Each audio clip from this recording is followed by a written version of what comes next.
Ó Senhor Jesus Cristo, Pai amado, Deus eterno,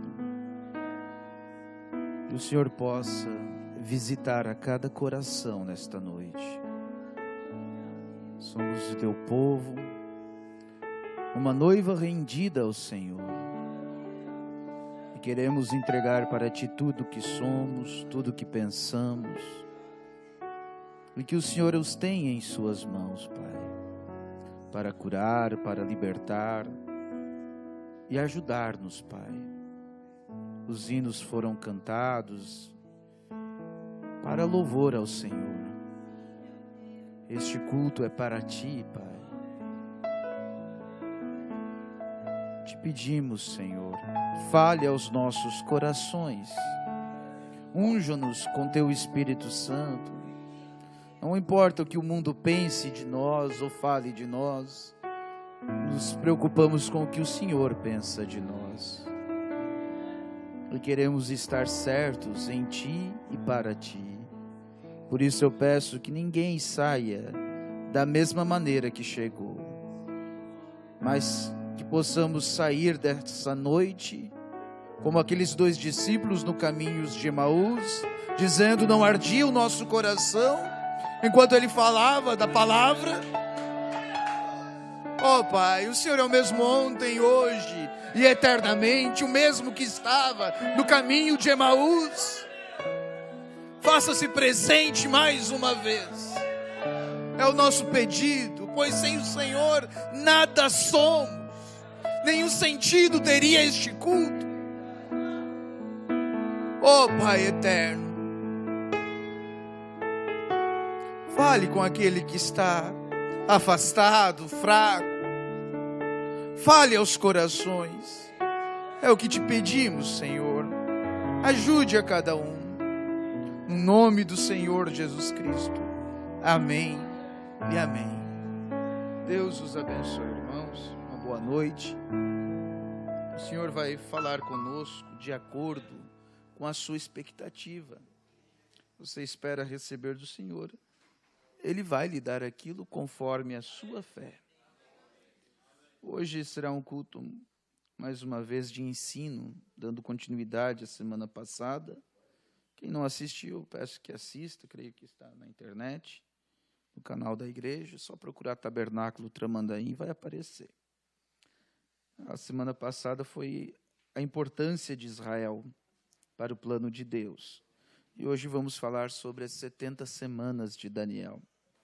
Então é um assunto que tem bastante datas, envolve alguns cálculos. Eu peço que os irmãos prestem atenção para ver onde as coisas se encaixam exatamente e como o plano de Deus é perfeito para nós. Amém? Então vamos abrir nossas Bíblias em Daniel. Vamos ler Daniel 9, no versículo 20 ao 27. Deus abençoe cada visitante. Se sinta bem no nosso meio. Que Deus possa falar ao seu coração. Amém? Eu peço que os irmãos estejam em oração para que Deus abençoe-nos. Tenho bastante anotações, mas eu entrego nas mãos de Deus e deixo que Ele conduza. Amém. Então vamos ler Daniel 9, do versículo 20 até o 27. Vamos com bastante calma.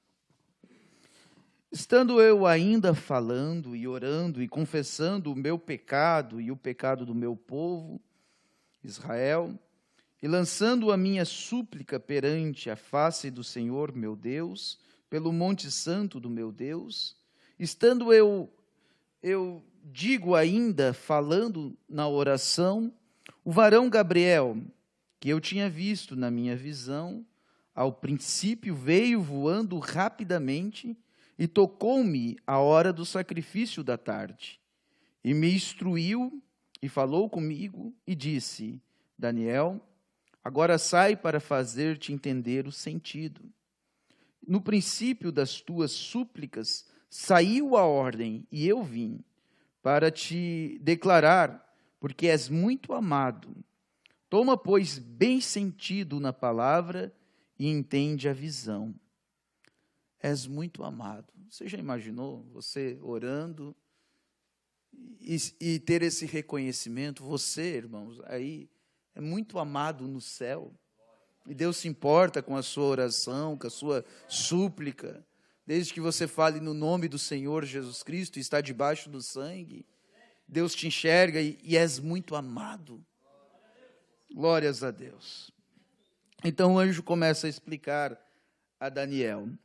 70 semanas estão determinadas sobre o teu povo e sobre a tua santa cidade para extinguir. Veja, está determinadas 70 semanas sobre o povo de Israel e a cidade. Aí começa a dizer o que vai acontecer. Para extinguir a transgressão, dar fim aos pecados, e para expiar a iniquidade, e trazer a justiça eterna, e selar a visão e a profecia, e para ungir o santo dos santos. Sabe e entende, desde a saída da ordem para restaurar e para edificar Jerusalém, até o Messias, o príncipe, 7 semanas. E 62 semanas, as ruas e as tranqueiras se reedificarão, mas em tempos angustiosos. E depois dos 62 semanas será tirado o Messias, e não será mais, e o povo do príncipe, isso é Roma, como vimos outra vez, que há de vir, destruirá a cidade e o santuário, e o seu fim será como uma inundação. E até o fim haverá guerra. Então estão determinadas assolações. E ele firmará um concerto com muitos por 1 semana. E na metade da semana fará cessar o sacrifício e a oferta de manjares. E sobre as asas das abominações virá o assolador, e isso até a consumação. E o que está determinado será derramado sobre o assolador. Amém? Senhor Jesus Cristo, ao lermos a tua palavra e tendo a revelação pelo teu profeta, sabemos que estamos em tempo de todos estes mistérios serem declarados. Assim possamos olhar para a história e saber identificar e olhar o presente e olhar para o futuro com esta visão profética. Que o Senhor possa abrir a tua palavra mais uma vez aos nossos corações, que abra o entendimento e que possamos entender o que o Senhor tem tratado com o nosso povo, com o povo de Israel e aquilo que está determinado a acontecer. Que tudo isso, Pai, seja para contribuir para o crescimento espiritual da tua igreja. Que cada um possa ter mais raízes e olhar e saber aquilo que é certo. No nome do Senhor Jesus Cristo. Amém. Podeis sentar, irmãos. Se a gente passar um pouquinho mais do horário hoje, eu peço que os irmãos tenham paciência. Agora,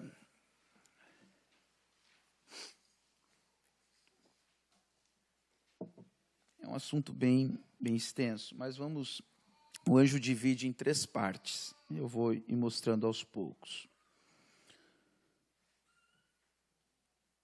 Sobre tudo o que vai acontecendo até restaurar o povo de Israel e a cidade.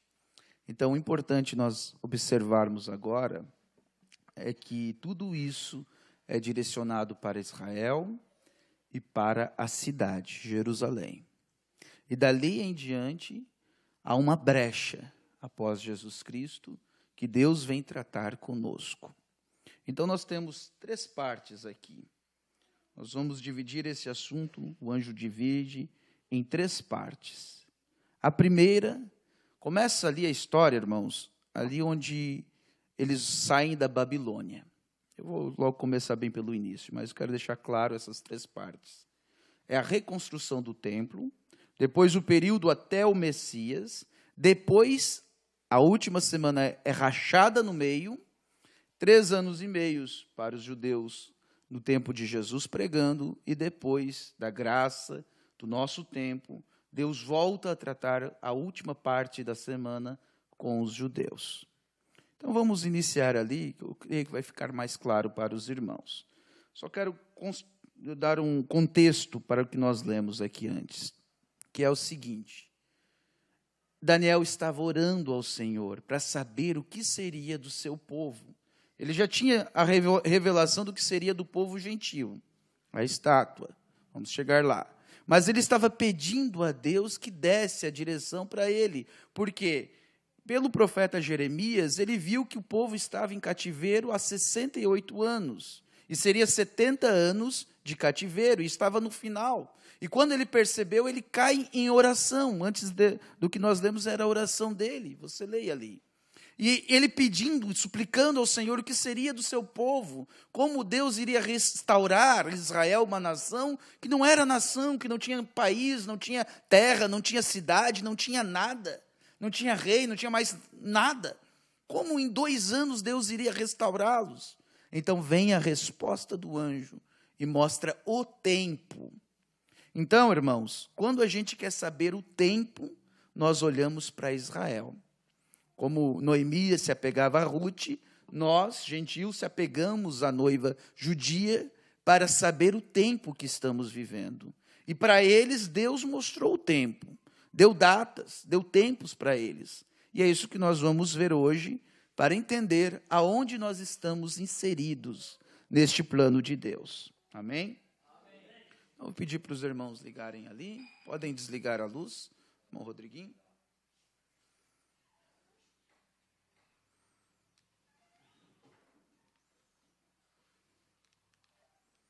E vamos dar início, então.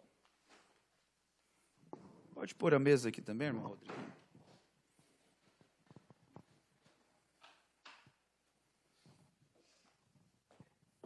Vamos ver se vai funcionar. Certo. Vamos prestando bastante atenção e nós vamos chegar. Não precisa não, porque senão não funciona. Culto passado eu estava explicando sobre o calendário, que antes nós temos o ano 0, que foi o ano da crucificação, ou do nascimento, por volta do nascimento de Jesus Cristo. O ano 0. Nosso calendário funciona assim. Então, antes de Jesus Cristo, o tempo corre crescente para trás. E depois de Jesus Cristo, o tempo corre crescente para frente. Então, quando Jesus nasceu, vamos colocar assim, o ano 0. Na verdade, foi no ano 4, mas o Marcos está ali próximo. O ano 0, 4 anos antes de Cristo. Antes desse 0, então começa 1, 2, 3, e vai indo. Vocês lembram disso? Depois de Cristo, é dito assim, antes de Cristo e depois de Cristo. Depois começa, depois de Cristo, o nascimento de Cristo, então começa a contar o tempo para frente também. Então vai ser antes de Cristo e depois de Cristo. Amém? Isso é bom, porque é um testemunho até mesmo para os pagãos. Quando eles têm que falar em datas passadas, eles têm que testificar a pessoa de Jesus Cristo. Antes de Cristo e depois de Cristo. É assim que a história é dividida. Amém? Então, o calendário que nós temos, vamos passar, que Deus tratou com eles, foi o calendário judeu, que tem 360 dias. Mas o calendário que nós entendemos e vivemos é o calendário romano. Por isso nós estamos no domínio romano ainda. Nosso calendário é romano, de 365 dias e 6 horas. Por isso que em tempos temos os anos bissexto. Aqui nós estamos tratando com uma semana, que é igual a 7 anos. Uma semana tem 7 dias, cada dia representa 1 ano. Então, são 70 semanas, que é igual a 490 anos. Então, o anjo chegou para Israel e disse para Daniel, olha, Daniel, ainda falta 490 anos até que Israel seja restaurada. Em poucas palavras, foi isso que ele falou. Agora, vamos ver como o anjo distribuiu estes anos. e onde eles são contados e onde eles não são contados. Está bem? Então começa a nossa história aqui, quando Israel é levado à Babilônia em cativeiro e deixa de ser uma nação, o domínio babilônico, lá em Nabucodonosor. Nabucodonosor destrói o templo e leva todo Israel cativa para a Babilônia. E lá vocês têm a história de Sadraque, Mesaque, Abednego, que vocês conhecem, a história de Daniel. E eles passaram 70 anos em cativeiro. E quando estava no finalzinho desses 70 anos, havia estado 68 anos, Daniel, lendo as escrituras de um profeta anterior, Jeremias, ele descobre que está no fim desses 70 anos, que havia uma profecia que eles passariam 70 anos presos. Isso não faz parte das semanas, tá, irmãos? Não confunda. Não faz parte das semanas. Uma profecia que eles estariam 70 anos presos e estava se cumprindo. E Daniel se preocupa, então, peraí, Senhor, como assim vai ser restaurado o nosso tempo em 2 anos? E o anjo vem e começa a explicar para ele o que seria. Então, no ano 600, eles foram para o cativeiro. No ano 538, um pouquinho antes de terminar, vem o anjo e começa a tratar. E no ano 536, eles começam a sair de Babilônia, do cativeiro, e voltar a Israel. Então, a primeira parte, as 7 semanas que o anjo deu, seria para edificar o templo, a cidade, as ruas, os muros e os portões. E seriam tempos turbulosos, de luta, de guerra. Por quê? Quando eles voltam para Israel, vocês lembram do povo samaritano, que se criou lá, que era um povo pagão, que misturou com os deuses deles, que havia os leões comendo as pessoas, então eles chamaram um sacerdote para ensinar, e veio toda a idolatria, estava lá esse povo. E esse povo começou a lutar contra Israel para que Israel não edificasse a cidade. Então, foi determinada para a construção do templo, da cidade, das ruas, dos muros, 49 anos, 7 semanas. Só que passaram-se, nesse período, 44 anos sem ser construídas. Parava a construção, era trancado. Eu tenho anotado mais detalhes aqui. 7 semanas, 49 anos, do ano 538 ao 445, percebe que ano 600 vai diminuindo em direção ao nascimento de Jesus Cristo. Então, dos anos 600, no ano 538, vai diminuindo, até chegar no 0, lembra? Então, desta data aqui até aqui, se passaram 93 anos. Não contabilizando os anos que não teve obra, que não foi construído, então foram 44 anos sem edificar, sem construção. E aí você chega, então, nos 49 anos, que são as 7 semanas que o anjo determinou para a construção de Israel. Certo? Amém? Então, se passam esses 49 anos de construção. Termina no ano 415.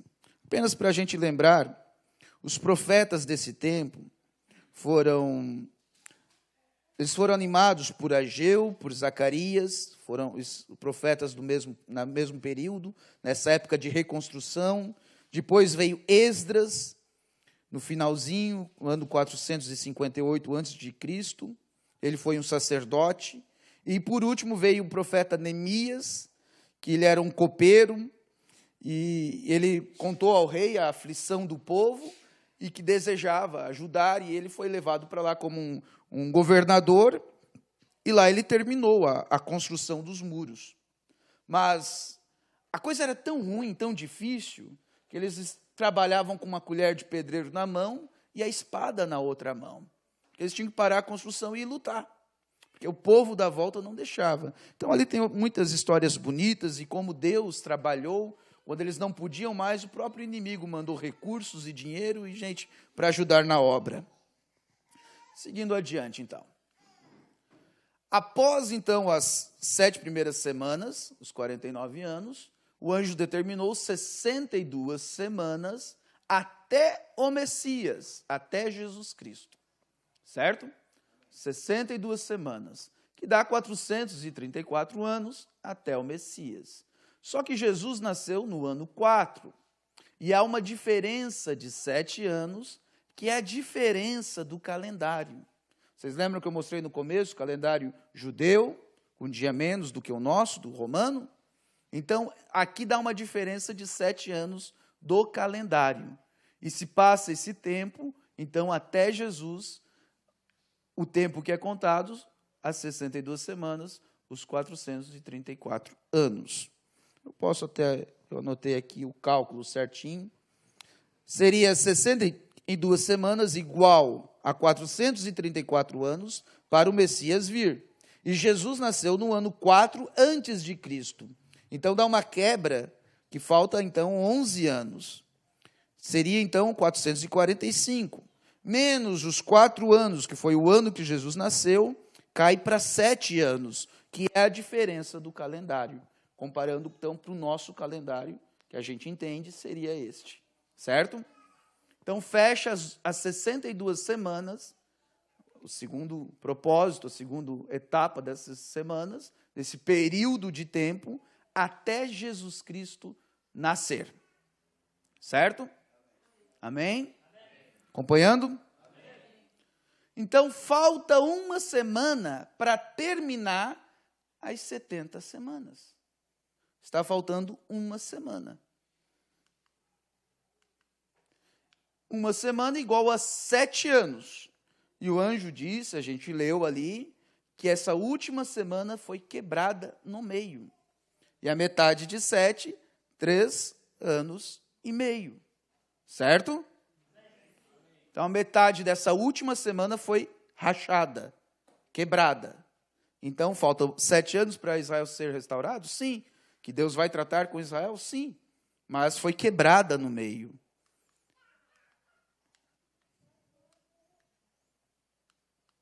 Então, Jesus nasceu no ano 4, ele viveu 30 anos sem pregar. Então, esses 30 anos da vida de Jesus Cristo, sem ele ter um ministério, sem ele curar as pessoas, sem ele pregar o evangelho, não é contado. Mas ele pregou exatamente, seu ministério durou meia semana, 3 anos e meio.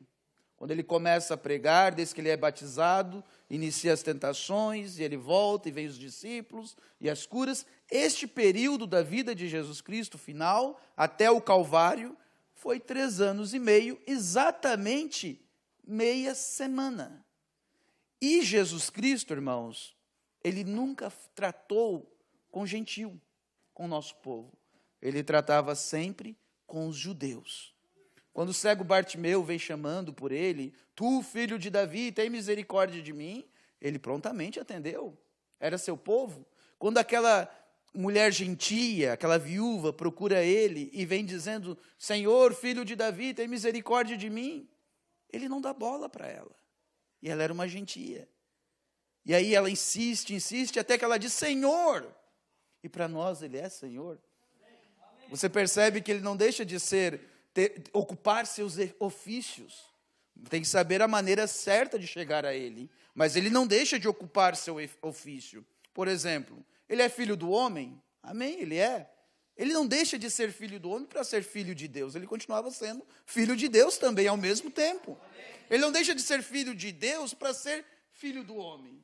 Ou filho de Davi. Para aquele cego Bartimeu, ele era filho de Davi, ele era o rei dele, rei dos judeus. Mas para aquela gentia, ele era Senhor. E continuava sendo o único Deus. Assim como ele é Pai, ele é Filho e ele é Espírito Santo ao mesmo tempo. Mas há períodos que ele trata com a igreja e com o seu povo de maneira diferente. Então, para o judeu, ele era filho de Davi. Ele curou o cego Bartimeu, chamando ele de filho de Davi. Mas para aquela viúva que clamava pela filha endemoniada, teve que ser Senhor. E ainda ele falou para ela assim, não é lícito que eu tire da boca dos filhos para dar para os cachorrinhos. Ela era gentia. E a humildade dela ganhou o Senhor Jesus Cristo dizendo, Senhor, mas os cachorrinhos também comem da mesa do seu Senhor. Não é? E aí, grande é a tua fé, mulher. E ali ela foi curada. Uma coisa interessante, irmãos, Deus tratando assim com a gente, é que para os judeus, eles criam em receber oração com imposição de mãos. Está certo, isso é bíblico, nós fazemos isto. Só que quando Jesus tratava com gentios, como aquele romano, bastava uma palavra. Basta uma palavra. Então, quando Deus se volta para nós, basta uma palavra. Se você crê, assim é. Você quer ser curado? Você crê? Amém, você é curado agora. A fé é isso. Ele trata conosco nesta intensidade. Amém? Então, o ministério de Jesus Cristo durou essa meia semana até ele chegar ao Calvário, no ano 30. Vamos passar. Então, Jesus na cruz, no ano 30, inicia o período da graça, as 7 eras da igreja.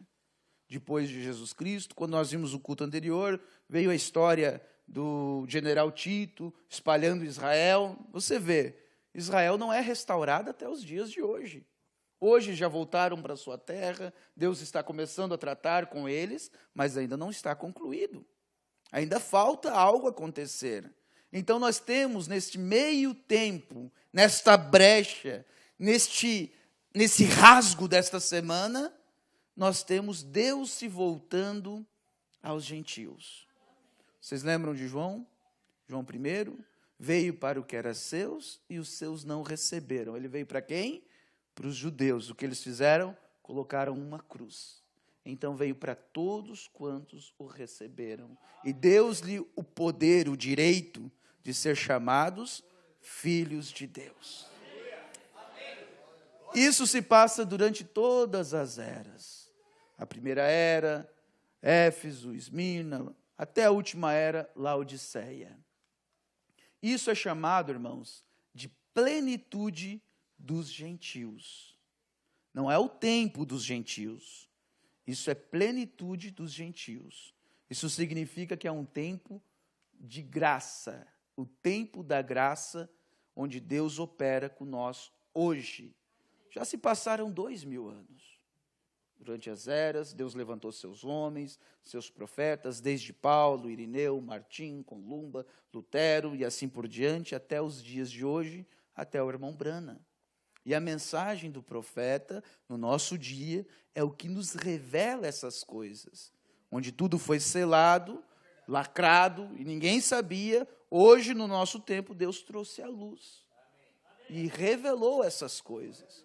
Então, no tempo da graça, no nosso tempo, é que Deus mostrou essas grandezas. Então, Jesus começa o ministério no ano 26 antes de Cristo, depois de Cristo, perdão, DC, está vendo? 3 anos e meio. Está falhando aqui.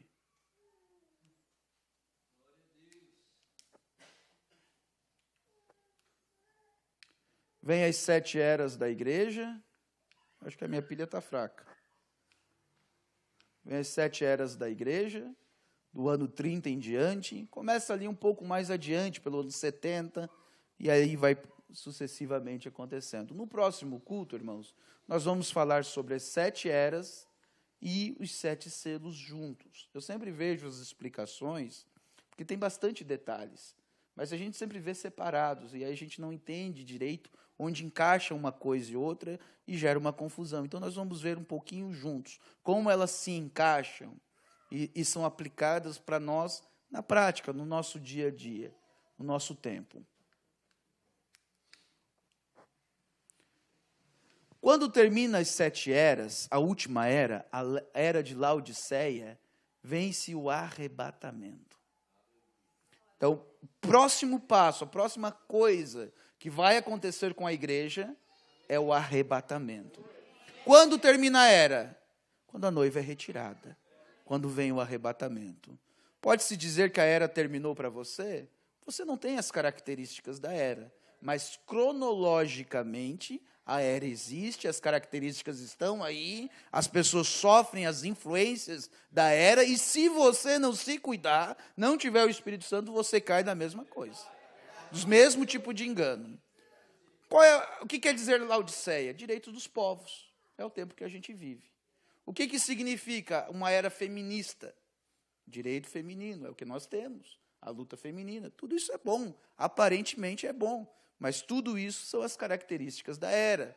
Tecnologia, medicina, essas são as características da era. E é rica, não falta nada, tenho isso, tenho aquilo, e não sabe que é um miserável. No próximo culto nós vamos entrar sobre isso. Então, as 7 eras da igreja termina a última era com o arrebatamento da noiva gentia, nós. Próximo passo para acontecer conosco é arrebatamento. Vem os 3 processos e vocês sabem. Alarido, voz de arcanjo e trombeta de Deus. Alarido, o que é? É uma escola dominical. Vamos lá. A mensagem, amém. Voz de arcanjo? Os mortos sendo ressuscitados. Quando você vê um querido aparecer aqui na igreja, irmãos, algo vai te tocar lá no seu íntimo, e a tua estrutura do teu corpo físico vai ser transformada. E então vem a trombeta de Deus, que é a voz chamando para arrebatamento. E nós somos retirados. Deus toma sua noiva. Isso, irmãos, nós vivemos como se acontecesse, ou se fosse acontecer, daqui 5 minutos. Vai ser um culto como este, simples, normal, que essas coisas vão acontecer. Quando você vê, está acontecendo. O povo de Noé nunca pensava que ia chover, e choveu. O povo de Sodoma e Gomorra nunca acreditaram que ia cair fogo do céu, ia destruir com tudo. Eles não acreditavam. E assim nós estamos vivendo num tempo onde as pessoas nem acreditam mais em Deus. Se confiam nas suas políticas, nas suas doutrinas, acham que a Bíblia é algo que foi aleatório e não dão atenção para isto. Porém, isso vai acontecer e está para acontecer. Por quê? Porque os sinais, quando a gente olha para Israel, já se cumpriram. Nesse meio tempo, nesse finalzinho que estamos, a figueira voltou a dar frutos. Ou seja, Israel voltou para Jerusalém, no ano 48, do século passado, 1948. E eles estando lá, não passaria desta geração. Você pode dizer que uma geração dura 40 anos, é o que a Bíblia diz, mas hoje as pessoas têm vivido mais. E já tem passado quantos anos? Já tão velhinho quem nasceu em 48, não é? E não passará desta geração. Se passar, Deus vai ter que segurar alguém com vida até o dia, porque a palavra é certa, é correta e acontece. Se demorar muito, Deus tardar, alguém vai ter que estar velhinho e vivo. Nem seja com 120, 130, 150, não sei, mas vai ter que estar. Mas olhando pelo natural, está em tempo. Está na hora. Quando dá o arrebatamento, você vai embora? Amém. Você vai no arrebatamento? Amém. Eu vou, você vai? Amém. Vamos? Amém. Vamos pôr a casa em ordem para isso? Amém. Quando dá o arrebatamento, Deus volta a tratar a última semana. Mais 3 anos e meio. A última semana e meia, Deus volta a tratar com os judeus. Então Deus retorna a eles. Por quê? O Espírito Santo foi tirado da terra sobre a noiva. E Deus volta a tratar com eles. Agora, Deus só trata com judeu, com profeta judeu. O irmão Brana, sendo um profeta, você pode ver isso naquela entrevista que tem com ele na casa dele. Ele começa a dizer, olha, nós vamos para Israel e lá vamos trazer os sinais para Israel, e eles vão ver, e eles olham para os sinais e eles vão reconhecer um profeta no seu tempo. E quando o irmão Brana intentou ir a Israel, o Espírito Santo chamou e disse, não faça isso, não vá para lá, não é para ti isso, tu é um profeta gentil, não um profeta judeu. Então Deus tem as 2 testemunhas para Israel.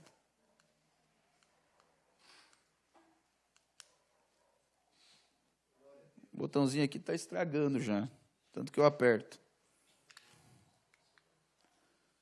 Então, o arrebatamento, 1,5 Deus volta a tratar com os judeus. Que será esse tempo, esses 3 anos e meio? A grande tribulação. A noiva não passa por este período. Quem passa nesse período? A virginécia. A noiva não. A noiva pode ter uma sombra da grande tribulação, um aperto, algo que vai despertar a noiva, porque quando a gente precisa sair de um lugar, a gente precisa estar incomodado. Precisa passar por um incômodo. A gente desejar o céu, você tem que ter um aperto aqui na terra. Então pode ser que a noiva passe por um aperto antes disso. Mas ela é arrebatada, ela sobe. Quem fica? As virgens nécias. Quem não tinha o Espírito Santo. Passa a grande tribulação. A noiva é um tipo de Enoque que foi arrebatado. E as virgens nécias são um tipo de Noé e sua família que passam pelo dilúvio. Amém? Esse tempo será a grande tribulação, é onde haverá as 2 testemunhas, os 2 profetas judeus a Israel, que seria Elias e Moisés. Por quê? Porque os 2 tiveram o mesmo tipo e características de ministério, e os 2 foram arrebatados. Elias subiu ao céu, Moisés morreu, é um tipo da noiva que ressuscita. Ele morreu e Deus o tomou e ressuscitou, e tem ele em algum lugar. E eles voltarão. E as pragas que gerarão a grande tribulação virão destas 2 testemunhas. Um não vai deixar chover por 3 anos e meio. Quem? Elias fez isso. Outro vai transformar água em sangue, trazer pragas, pestes e tantas coisas. Moisés.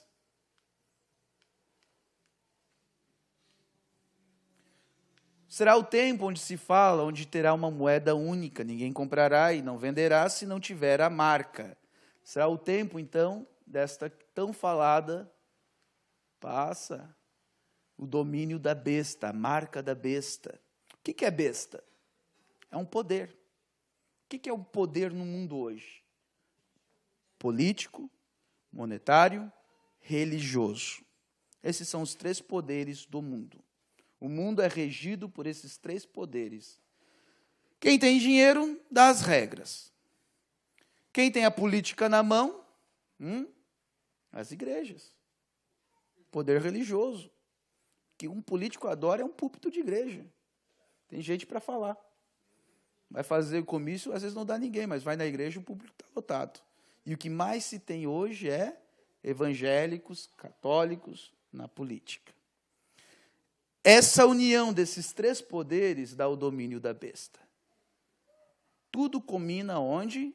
Em Roma. Por quê? Porque Roma tem o ouro. Foi saqueado desde o tempo de Jesus Cristo, o general Tito e assim por diante. Foram levando o ouro do mundo. As indulgências, vocês vão ver isso nas 7 eras, foram acarretando. E hoje o dinheiro do mundo é crédito. Se todo mundo for no banco hoje tirar dinheiro, o dinheiro que você tem na conta, eles não têm papel para lhe dar. Não existe. O dinheiro que eles têm é um número numa tela do computador. É o cartão de crédito, é um crédito. Não há o lastro econômico. Foi abolido isto. Não há. O lastro econômico é o valor em dinheiro que o país tem em barras de ouro. Não existe mais isso. O governo não tem, a Casa da Moeda não tem a quantidade de dinheiro equivalente em ouro. Não existe. Antigamente era assim, foi abolido. Creio que em 80 e poucos por ali, nos anos 80. Quando veio a crise econômica nos Estados Unidos, lá por 2008 a 2011, você vê, quebraram, os Estados Unidos estava quebrado. Então veio o Papa, fez uma visita para... Era o presidente na época? Era o... Foi o Bush? Enfim, ele veio e fez uma visita nos Estados Unidos, e os Estados Unidos milagrosamente se reergueu. Por quê? Porque o Vaticano tem ouro. O Papa tem o ouro para injetar dinheiro. E resolveu o problema.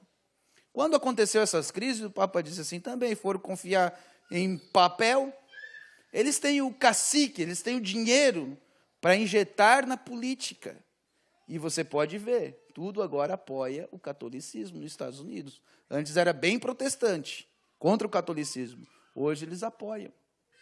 Não é assim? Por que será uma moeda única? Você já usa cartão de crédito, não usa?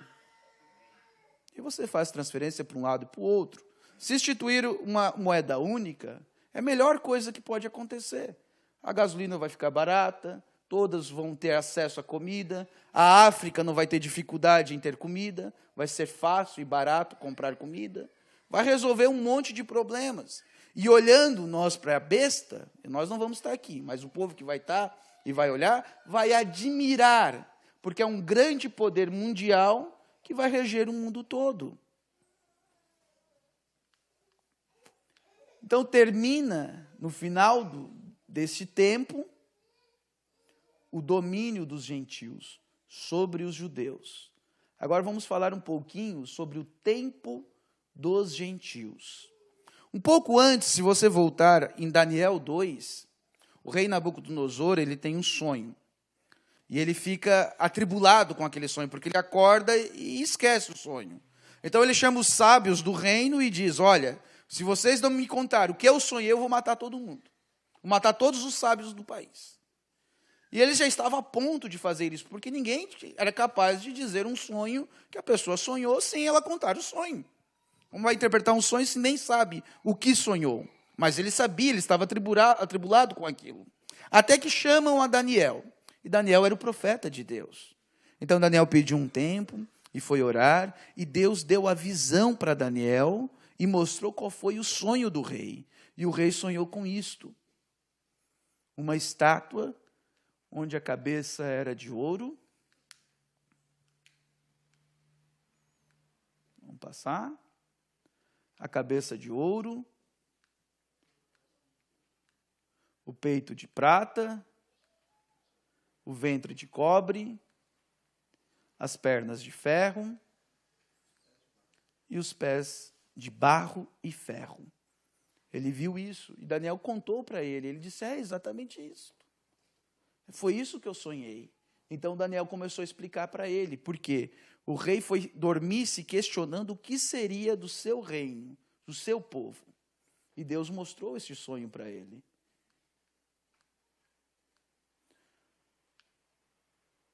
A cabeça de ouro significava o reinado babilônico, que durou bem pouco. Teve um período pouco de tempo. Depois veio o período dos medos pérsias, reinando sobre Israel. Naquele tempo, 68 anos de cativeiro, já era esse período dos medos pérsias, reinando sobre Israel. Isso aqui é o tempo dos gentios, não é a plenitude. Depois vem os gregos e as pernas de ferro, os romanos, toda a idade das trevas se passa por aqui, Roma dominando todo o povo, e até os dias de hoje, os pés são de ferro e barro. Ferro e barro são duas coisas que não se misturam, porém estão juntas nessa estátua, no finalzinho dela, nos pés. É o capitalismo e o socialismo. Isso é o que nos define hoje na nossa sociedade, no mundo.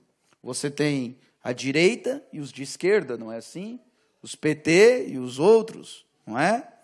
E aí começa. São duas coisas que não se misturam, o socialismo e o capitalismo. Um é contra o outro, mas estão juntas, não estão? Até há pouco tempo nós pertencíamos ao outro lado, agora estamos um pouquinho melhor. Mas é o que há, é o que existe.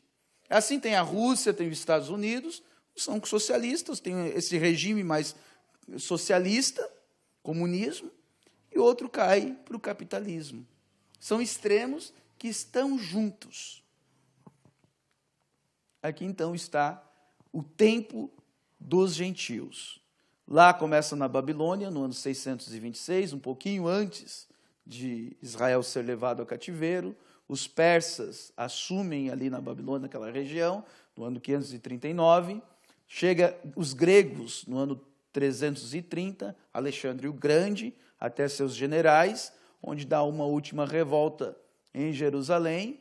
E no ano 160 a.C., os judeus chamam os romanos para ajudar nessa revolta, e onde então começa, até o tempo de Jesus, os babilônios destruíram o primeiro templo. Então, depois foi reconstruído aqui nos gregos já existia.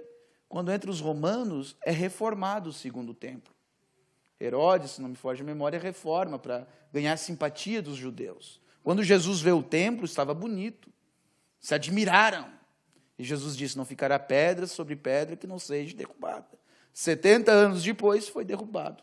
Os próprios romanos derrubaram o templo. E hoje, lá está no lugar a mesquita de Omar. Então, 2 templos já foram destruídos. Cessou o sacrifício. É o que diz a Escritura, que cessaria os sacrifícios. E o templo foi destruído. Colocaram hoje a abominação no lugar santo, a mesquita de Omar, que é os islâmicos que estão lá, aquele povo árabe, e são um tanto avesso aos judeus, perseguem os judeus até não dá mais, mas os judeus hoje já têm tudo preparado, até os utensílios, eu estive pesquisando do templo, já estão prontos, eles já têm o dinheiro para reconstruir o novo templo, basta destruir a mesquita de Omar hoje lá, e amanhã eles começam a construção. Basta um míssil, uma bomba cair lá, e está resolvido o problema. Então virá esse período da grande tribulação, as guerras e tudo mais. Quando Daniel vê a estátua, essa estátua, ele vê uma pedra arrancada sem mãos, que é lançada aos pés da estátua e a destrói. Uma pedra arrancada sem mãos. Nós sabemos que Jesus Cristo é a pedra de coroa, que vem sobre a noiva, não é? E esta pedra arrancada sem mãos, que já arrebatou a sua noiva, esta pedra destruirá os reinos gentios, o poder gentil, o domínio gentil. Então, o tempo dos gentios se termina ali. O próprio Deus, Senhor Jesus, vem e destrói isso. Então, aí sim, é o final da última semana. Vamos passar. Arrebatamento, 1 semana e meia, meia semana, 3 anos e meio, Deus volta a tratar com os judeus, termina as 70 semanas, foi o tempo que o anjo deu para restaurar, então aqui na terra será restaurado os judeus, e começará o tempo, o início do milênio, o tempo milenar, onde os judeus vão estar em Jerusalém, e vai ser a capital, e vai regir o mundo de então.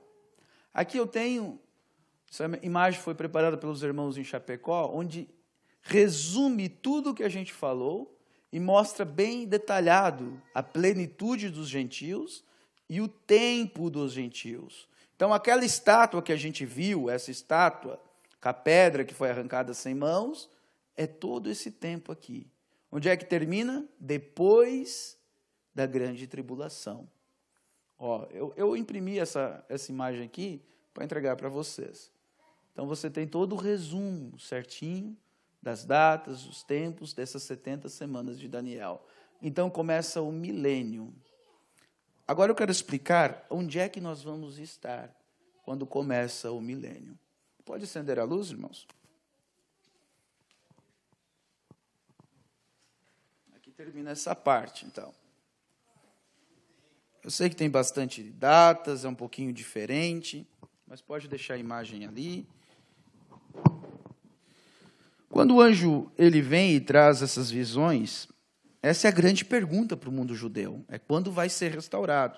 Você vê lá em Atos 1:6, há um judeu ali, quando Jesus começa a falar para eles que eles devem ir para Jerusalém e esperar o Espírito Santo, há um irmão nosso ali que se questiona isso e pergunta para Jesus. E aqueles, pois, que se haviam reunido, perguntaram-lhe, dizendo: Senhor, restaurará tu este templo e o reino de Israel? Esta é a pergunta, é o questionamento que os judeus têm quando eles vão voltar a dominar sobre os gentios, sobre o mundo. Eles não querem ser cauda, eles foram feitos para ser cabeça. E a ânsia dele em todos esses tempos, que eles vivem sendo uma nação subjugada, é voltar ao domínio. E Deus devolve isso para eles no tempo do milênio. Há os 6 motivos da visita do anjo, mas eu não vou entrar nisso. Resume-se os 6 motivos na restauração do povo de Israel. Mas eu quero contar uma pequena história para vocês, lembrando de José, aquele José que estava no Egito. E eu quero compará-lo, a vida de José foi um tipo perfeito da vida de Jesus Cristo, para a gente chegar no final, no milênio, e entender onde nós vamos estar. Então, no próximo culto, nós vamos falar sobre as 7 eras, os 7 selos, e, se Deus permitir, na sequência, a gente pode falar também do futuro lar da noiva terreal e do noivo celestial. Isso fala direto conosco. Amém? Mas veja José do Egito. Ele era odiado por seus irmãos. Jesus Cristo era odiado pelos judeus. Eles diziam que ele era um Beuzebu, um diabo, um homem louco. Ele era odiado. E por que eles odiavam Jesus? Ele fazia mal? Não. Ele curava os enfermos, ele era espiritual, ele pregava a palavra com conhecimento que os sacerdotes não tinham, os rabinos não tinham, e ele tinha o assim diz o Senhor, ele era amado por seu pai, por Deus, assim como José era amado por seu pai, Jacó, ou Israel, e odiado pelos irmãos. E os seus irmãos, os irmãos de José, venderam José por 30 moedas. E Jesus foi vendido por 33 moedas por Judas Iscariotes, seu irmão judeu, que o traiu dando o sinal de um beijo. Era seu irmão, eram os seus. E eles o rejeitaram. Como eles rejeitaram? Colocando ele na cruz. Então, quando ele foi rejeitado, José, jogado num poço e vendido a mercadores, levaram José ao Egito. E o Egito é uma nação gentia. Jesus foi para a cruz e dali ele partiu a tratar com os gentios. Aquele rasgo no meio da semana. Não foi assim? As 7 eras da igreja, Jesus tratando com o povo gentil. Veio para os seus não receberam, então ele veio para todos, que o recebessem. E este é o povo gentil. E o povo judeu foi cegado. Eles olham para Jesus e não o reconhecem como Messias, acham que foi um homem espiritual que iniciou o cristianismo. E mais nada. Porém, nós, os gentios, tivemos nossos olhos abertos para ele. Por quê? Ele nos conheceu, ele nos viu antes da fundação do mundo. O irmão Branham diz, até hoje há pessoas no nosso meio, gentios, que têm seus olhos fechados para Jesus. Eles nunca vão ver. Mas se você viu, agradeça a Deus. Porque ele te viu. Você é um desses amados por ele. E por causa de você, ele fez tudo isto. Então ele foi para o Egito. No Egito, tudo que ele fazia prosperava. E ele foi trabalhar na casa de um grande senhor, mas a sua esposa, cobiçando a José, armou uma armadilha, e como ele fugiu daquela armadilha que aquela mulher fez, e deixou sua capa para trás, ela mentiu, que ele atentou a possuí-la, algo assim, e eles prenderam José. José foi preso inocente. Jesus foi levado à cruz sendo inocente. E por mentiras e zombarias, foi José também à prisão, desceu à prisão. E na prisão, ele conhece 2 presos, e ele tem aquelas revelações, um é salvo e o outro é executado. Jesus na cruz, havia 2 ladrões, um é salvo e o outro cai na perdição. Mas quando José, ele é tirado do cativeiro, ele é posto agora sendo a mão direita do faraó. Porque havia um copeiro, aquele que foi salvo, teve um sonho. E José disse o que aconteceria. E esse copeiro foi salvo. E esse copeiro, o faraó teve um sonho, ele revelou, disse, olha, tem um na cadeia que pode te dizer o que é esse sonho. Então chamaram José, e José explicou o que era o sonho, e o faraó deu todo o poder que ele tinha para José.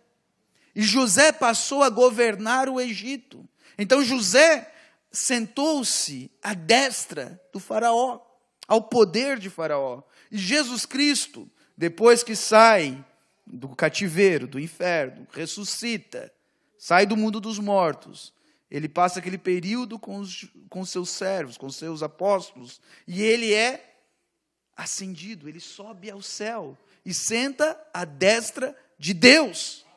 E toma o poder de Deus, e então volta para a sua noiva para governar. Amém?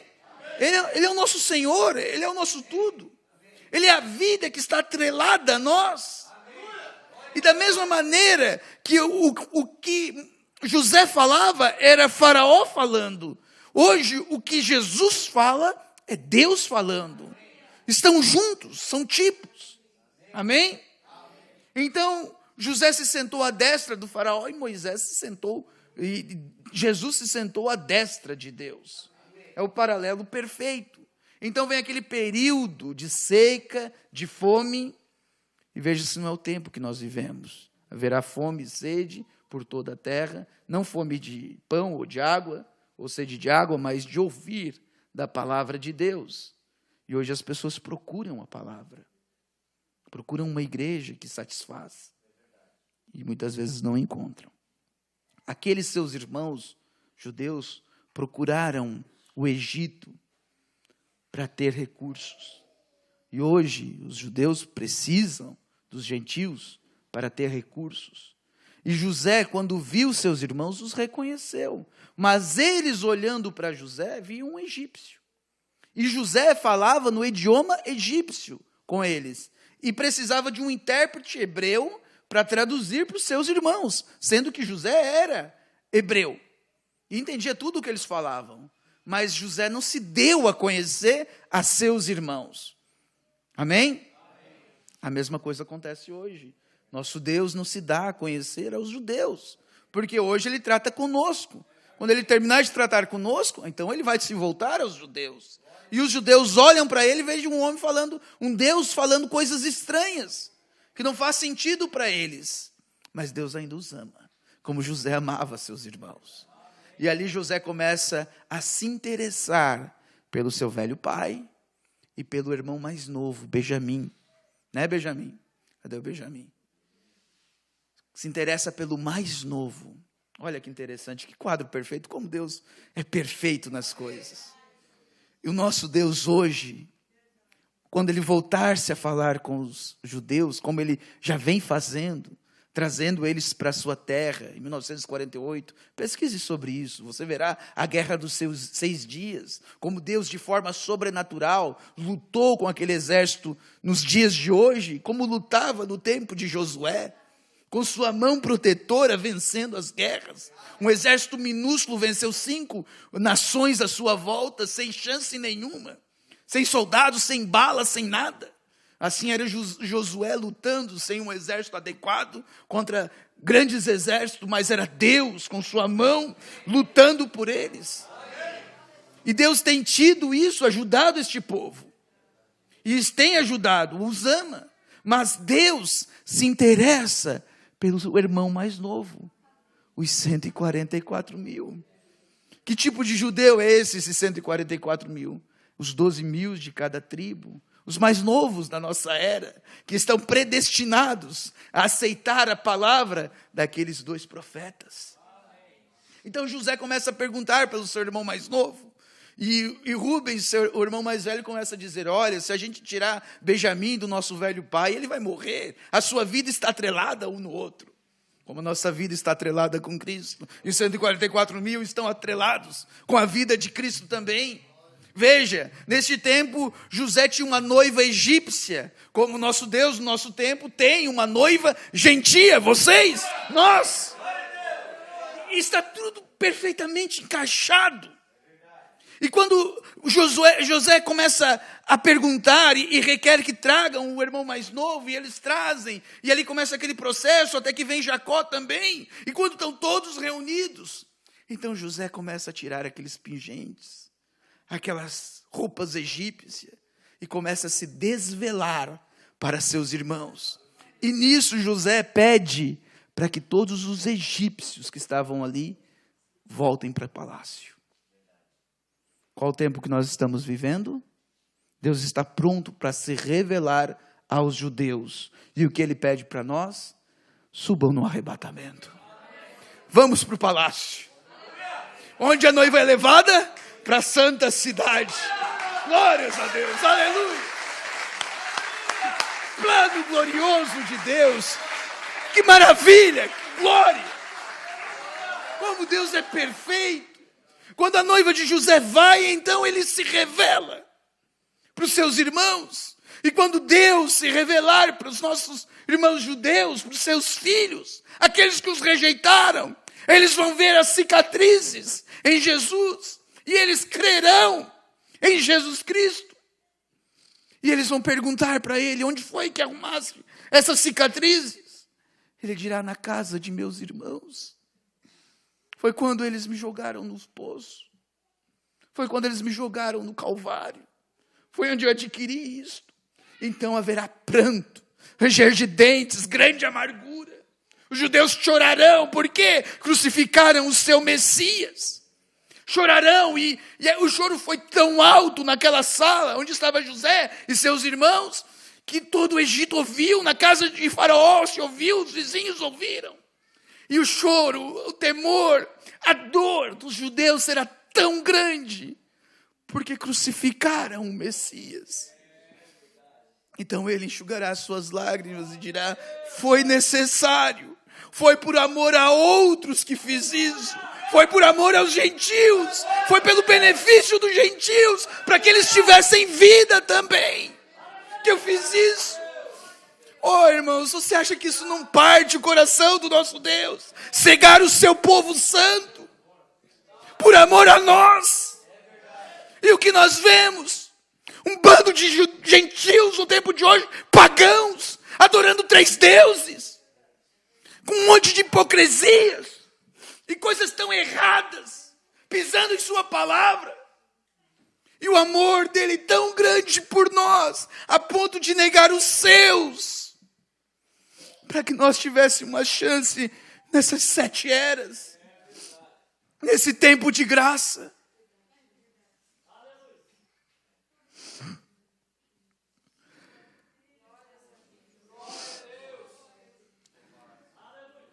Há uma escritura que não sai da minha cabeça, vamos ver se eu acho aqui rapidamente.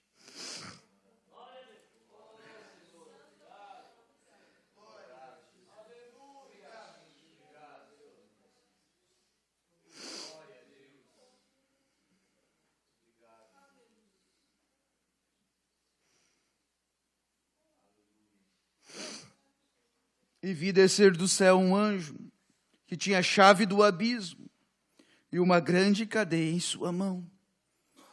Quem é que tem as chaves do inferno? E ele prendeu o dragão, a antiga serpente, que é o diabo, Satanás, e o amarrou por 1000 anos, esse período do milênio. E o lançou no abismo, e ali o encerrou e o pôs selo sobre ele, para que mais não engane as nações, até que os 1000 anos se acabem. Que nações? O povo, haverá povo nessa terra. E os judeus governará o mundo. Será a plenitude, o tempo restaurado dos judeus de Israel.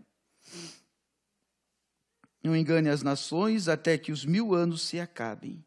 E depois importa que seja solto por um pouco de tempo, o diabo.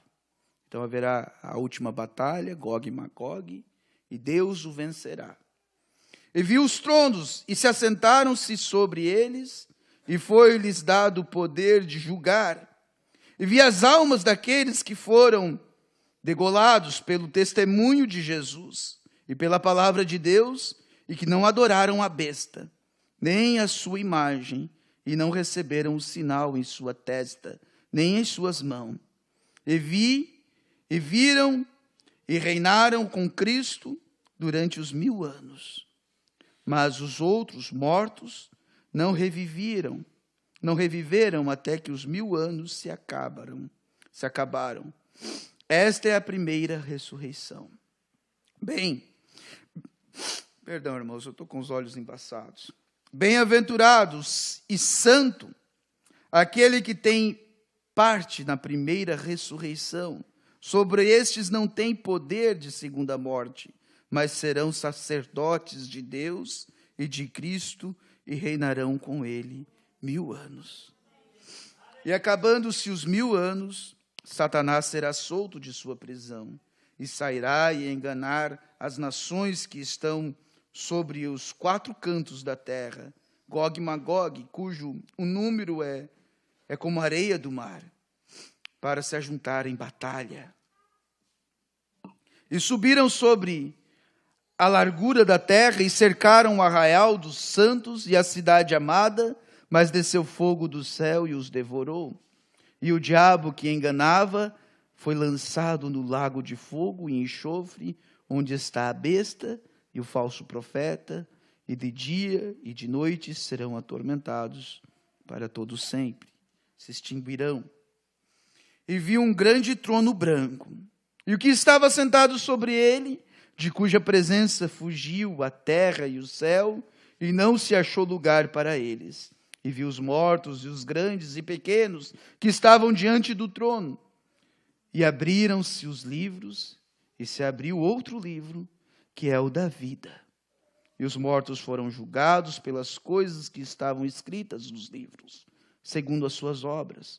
E deu o mar os mortos que nele haviam, e a morte e o inferno deram os mortos que neles haviam, e foram julgados cada um segundo as suas obras. O grande julgamento no final desses 1000 anos. A segunda ressurreição para o julgamento. E a morte e o inferno foram lançados no lago de fogo. Esta é a segunda morte. E aquele que não foi achado escrito no livro da vida foi lançado no lago de fogo. Agora, irmãos,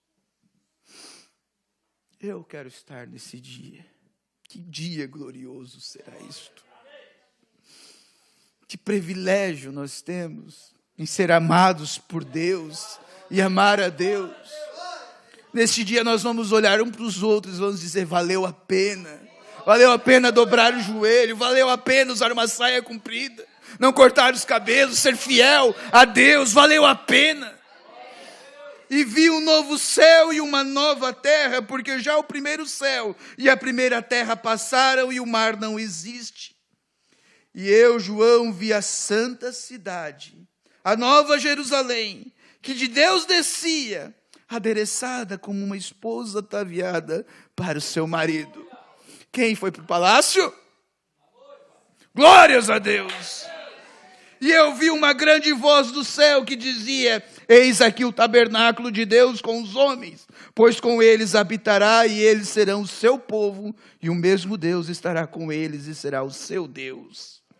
E Deus limpará os seus olhos, toda lágrima, e não haverá mais morte, nem pranto, nem clamor, nem dor, porque já as primeiras coisas, tudo isso, são passadas. Tudo isso que nós vimos, todas essas datas, todas essas histórias, todas essas lutas, essas tribulações, passaram. E o que estava sentado sobre o trono disse, eis que faço novas todas as coisas. E disse, me escreve, porque essas palavras são verdadeiras e fiéis. E disse-me mais, está cumprido. Eu sou o Alfa e o Ômega, o princípio e o fim. Quem quer que tiver sede, de graça lhe darei da fonte da água, da vida. Quem vencer, herdará todas as coisas, e eu serei o seu Deus, e ele será meu filho. Deus, o poder de serem chamados filhos de Deus. A quem crer no seu nome. Mas, aí continua. Oh, irmãos, é maravilhoso ver isto. É maravilhoso. ver essas grandezas de Deus, a sua infinita graça, misericórdia, todo o seu plano, tudo que Ele tem a nosso respeito preparado para nós. Precisamos clamar como Daniel clamou, por revelação, por misericórdia. O que é importante para nosso tempo é saber quando vai ser restaurado. Jesus não disse isso, Jesus disse, não importa as estações e o tempo, importa, em outras palavras, que vocês recebam o Espírito Santo. A mensagem do tempo do fim o revelará, a última era da igreja, glória, aí o tem. Me estremeço ao pensar nisso, o mistério, as coisas que a igreja mundana pisca um olho e diz, sem sentido. O mistério de quem foi Jesus Cristo. Não uma terceira pessoa, não a segunda pessoa, não a terceira, mas a pessoa de Deus. Todos estes outros mistérios de Deus serão revelados, porque está escrito aqui neste livro, e será revelado à geração do tempo do fim. Eles não podem vê-lo nos seminários e escolas e denominações tal, e como não puderam ver os judeus que Jesus era o Messias. Não é de se admirar que tratam de pensar que você será um louco. Não é de se admirar que pensam que você é um tonto. Não é de se pensar e de admirar que não possam entender porque você não cacareja junto com eles.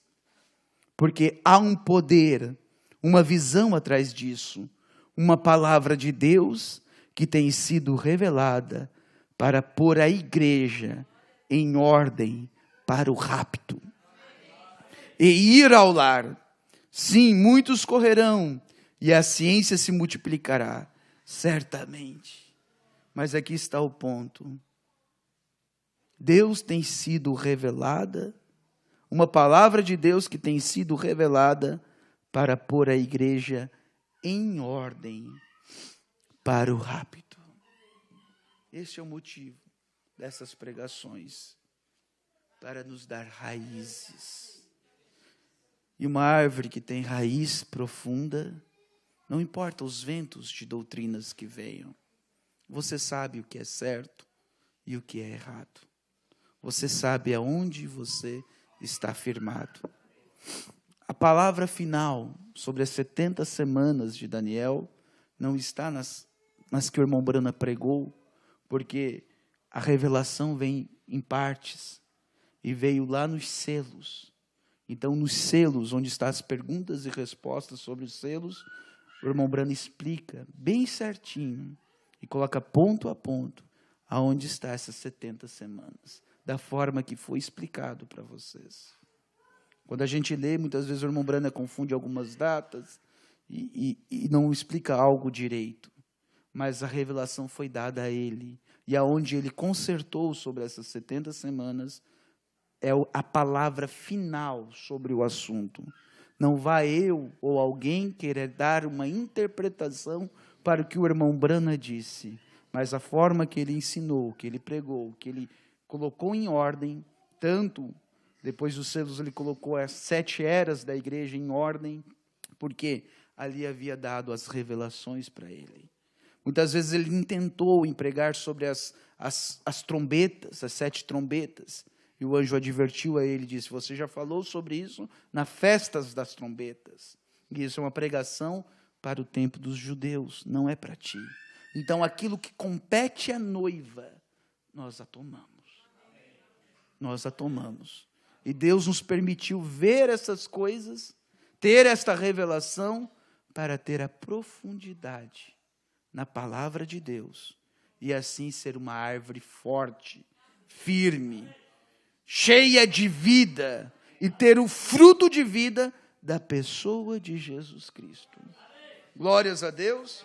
Vamos pôr de pé, irmãos.